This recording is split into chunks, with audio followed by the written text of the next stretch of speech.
Welcome back to Marley Files, the untold stories, where we dive deep into the hidden moments that shaped reggae history. I'm your host, and today we're uncovering a story that will shock you, the explosive confrontation that destroyed one of music's greatest partnerships forever. Before we begin, if you love discovering the real stories behind music legends, hit that subscribe button and turn on notifications so you never miss an episode. And stick around until the end, because I want to hear your thoughts on this incredible story. In the comments below, a microphone crashed into the studio wall with such force that every person in the room went silent. Peter Tosh stood menacingly over Bob Marley, his fists clenched tight, eyes blazing with anger. "You betrayed us, Bob. You sold out your own brothers for the white man's cash." What unfolded in the next 10 minutes would permanently end one of the most significant partnerships in music and fundamentally alter the course of reggae forever. This is the real story behind the recording studio confrontation that tore apart the Wailers. London, October 1973. Island Records' Basing Street Studios was alive with creative electricity as the Wailers gathered to record what would become their final collaborative album. Bob Marley, Peter Tosh, and Bunny Wailer had been companions for over 10 years. Three young men from Trenchtown who had risen from poverty to worldwide recognition through raw talent and unshakable unity. But that unity was exactly what was splintering that autumn evening.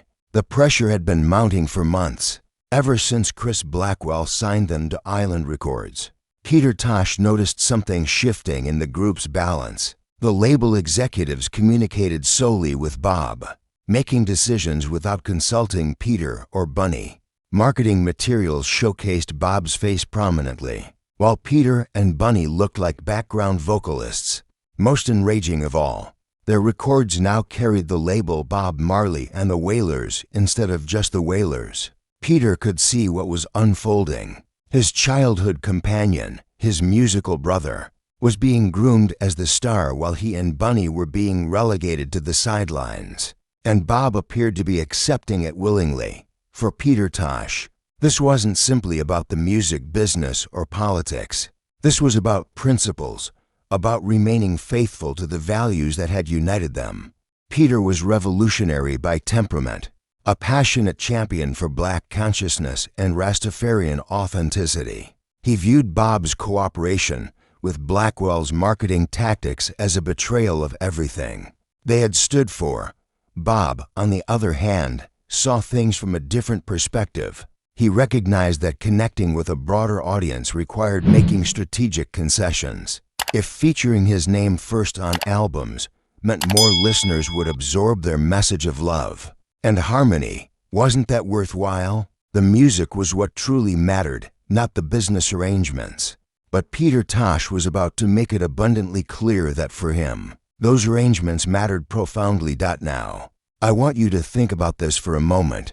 Have you ever been in a situation where you and a close friend had completely different visions for the same goal? Drop a comment below and share your experience. I read every single one.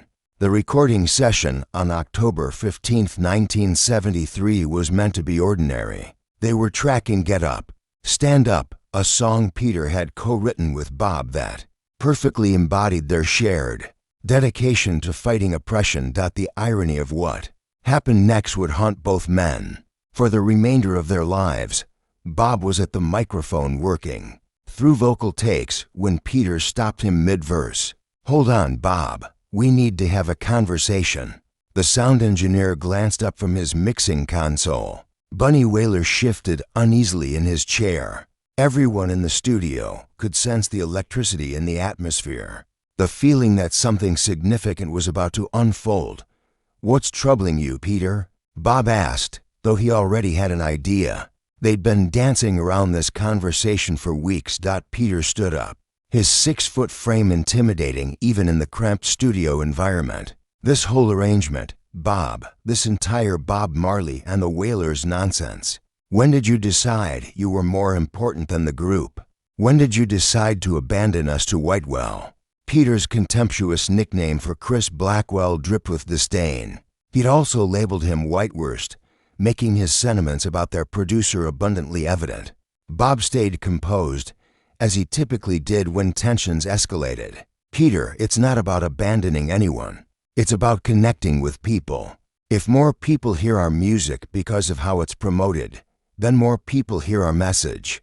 Isn't that what we're after? Absolutely not.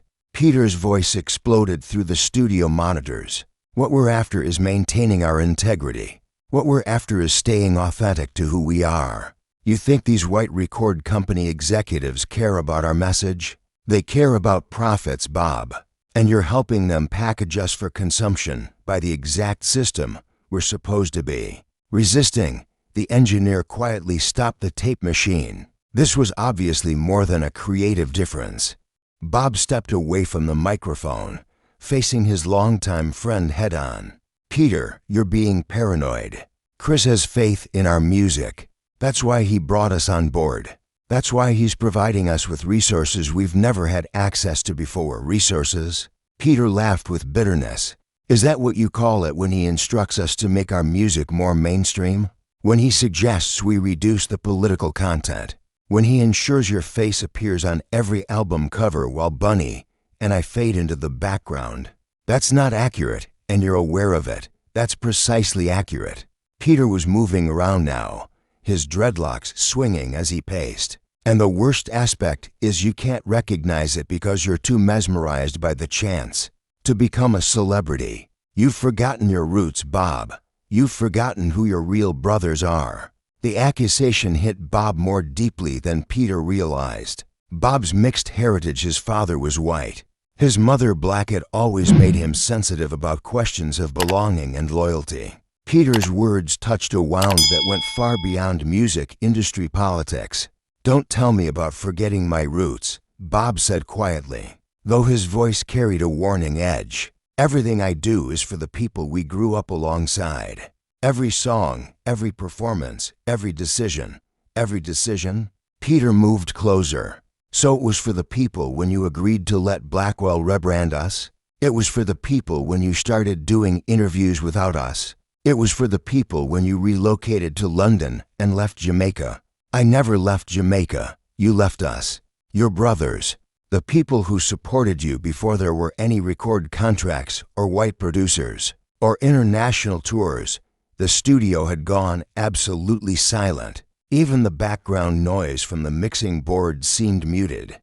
Bunny Wailer watched his two closest friends dismantle a decade of brotherhood with words. That couldn't be undone. Bob's composure finally fractured. I never left anyone, Peter. But perhaps you're the one who's forgotten what we're attempting to achieve. We're not creating music for ourselves. We're creating it for everyone who needs to hear it. If that means collaborating with people you don't respect, if that means making compromises you don't want to accept, then that's what we must do. Compromises. Peter's voice dropped to a menacing whisper. Is that what you call it when you betray your own brothers? And this is where everything changed. What I'm about to tell you next is something that many people don't know about. What occurred next, according to everyone present, took less than 5 seconds, but destroyed 10 years of friendship.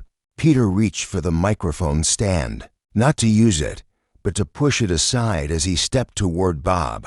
His movement was hostile, confrontational. Bob, reading it as a threat, pushed back. Peter shoved harder, and then suddenly, before anyone could step in, the two men who'd been closer than blood brothers were throwing punches in a London recording studio. The fight was quick but brutal. Peter was bigger and stronger, but Bob was faster and more determined. They crashed into equipment, toppled chairs, sent sheet music flying everywhere. Bunny Wailer screamed for them to stop. The engineer desperately protected what he could from the mixing board. As the two men wrestled across the studio floor, it ended when they knocked over a guitar amplifier. The crash was loud enough to snap both men back to awareness. They separated, gasping for breath, staring at each other with expressions of shock and pain. Blood trickled from Bob's lip. Peter's shirt was ripped. Both men looked like they couldn't believe what had just occurred, Peter, Bob began. No, Peter said, raising his hand. Just no. He gathered his belongings, moving with the careful dignity of someone trying to preserve his pride. At the studio door, he turned back one final time. When you're ready to remember who you actually are, Bob, you know where to find me. But until that time, don't call me your brother. Brothers don't betray each other.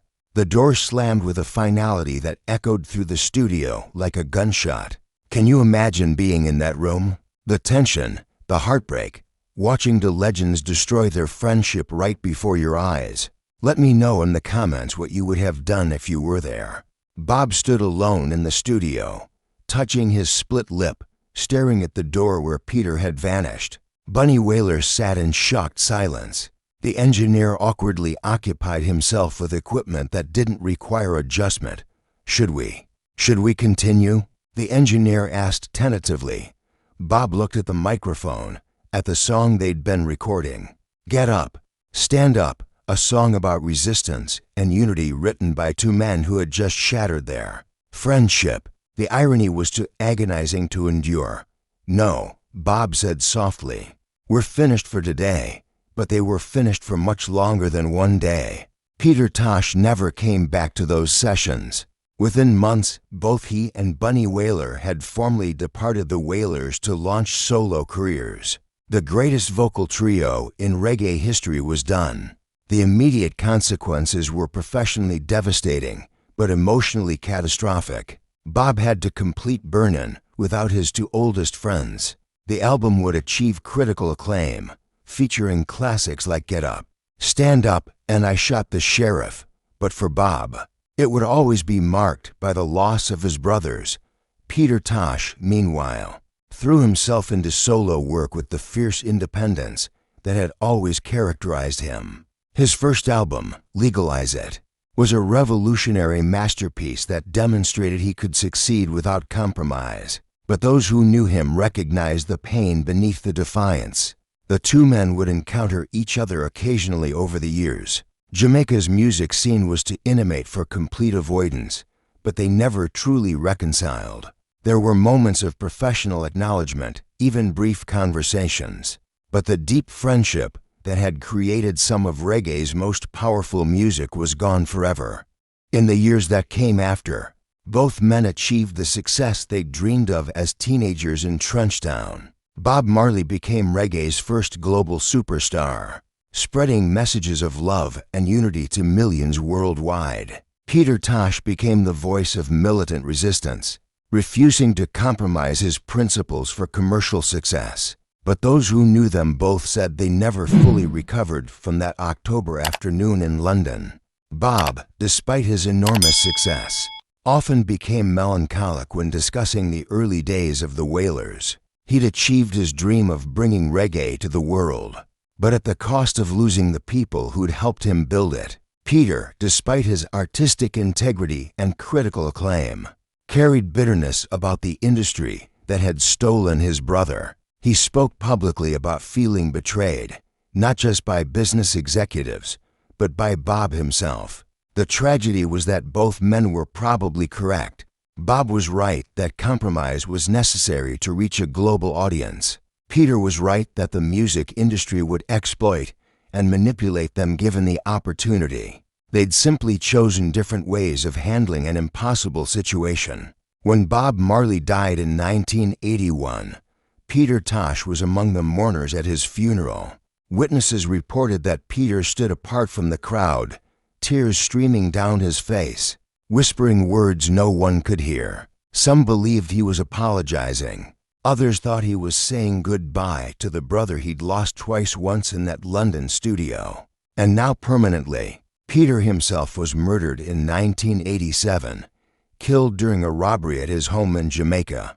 He was 42 years old, his potential unfulfilled, his relationship with his most important musical partner unresolved. Today, music historians debate whether the Wailers could have stayed together, whether there was a path that would have honored both Bob's desire for global reach and Peter's commitment to uncompromised artistry. But those who were there that day in the studio know the truth. Some breaks can't be healed. Some words can't be taken back, and some friendships are too fragile to survive the pressure of dreams coming true. The music they created together, songs like Get Up, Stand Up, Stir It Up, and I Shot the Sheriff, remains timeless, proof of what they could accomplish as brothers. But the studio fight that ended their partnership serves as a reminder that even the strongest bonds can be broken by success, ego, and the harsh realities of the music business. So here's my question for you. Do you think Bob was right to pursue mainstream success? Or was Peter right to stand firm on his principles? Is success without loyalty really just another form of failure? I genuinely want to know your perspective on this. Drop your thoughts in the comments below. And while you're down there, let me know what untold story from music history you'd like me to cover next on Marley Files. The Untold Stories. If this story moved you, do me a favor, hit that like button. It really helps the channel grow. Share this video with someone who loves reggae music or anyone who's ever had to choose between friendship and ambition. And if you haven't already, subscribe to Marley Files, The Untold Stories, and turn on that notification bell so you don't miss our next deep dive into the hidden moments that shaped music history. Have you ever lost a friendship over a disagreement about values or direction? Have you ever had to choose between staying true to your principles or compromising for success? Share your story in the comments. This community is built on real conversations about real experiences. Thank you so much for watching. I'll see you in the next episode where we uncover more secrets from the legends of reggae. Until then, keep the music alive and the stories flowing. Peace and love.